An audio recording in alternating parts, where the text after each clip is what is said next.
म आज चाहिँ घुम्न जाँदैछु धरारा। अनि म बाटोमा हिँडिरहेको छु फुपूहरूसँग। अनि बाटोमा गयौँ, अब चाहिँ फाइनली पुग्न आँट्यौँ धरारा। अनि नजिकै जाँदैछौँ, यस्तो हेरेको त कस्तो अग्लो रहेछ। अब हामी माथि जाने चढ्ने, अब हामी जाँदैछौँ सिँढी चढ्दै चढ्दै चढ्दै गएको। अनि म त यता उता पनि हेरेँ, अनि मैले ध्यानबाट भयो नि भनेको नहिँड्नु भन्नुभयो।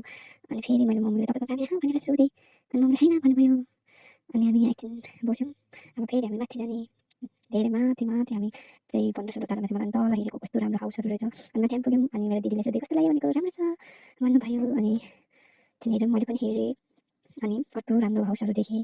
अनि हेरेँ, यता पनि हेरेँ, उता यता सबैतिर हेरेँ। अनि हामी तल आयौँ, अब तल आइपुगेँ तल। अब चाहिँ हामी अनि एकछिन म खेलेँ उफ्री, अनि दिदीसँग खेल्दैछु, खेलेँ। अब चाहिँ सपिङ गर्न गयौँ। सपिङ गर्दाखेरि अब यहाँ लुगा के किन्यो भनेर हेरिरहेको छु यताउता। अनि सपिङ गरिसकेपछि हामी बबल्स टी खान आयौँ। अनि बबल टीसँग अर्को पनि खायौँ। अब एकछिन यहाँ बस्यौँ हामीले यताउता बबल टीलाई चाहिँ कुरिरहेको थियौँ। अनि अब हामी चाहिँ फाइनली हामी कहाँ जान आँटेको भने यो खाइसकेर बबल टी पनि अब हामी चाहिँ KFC खानु लागेको, हामी सबैजना खाने।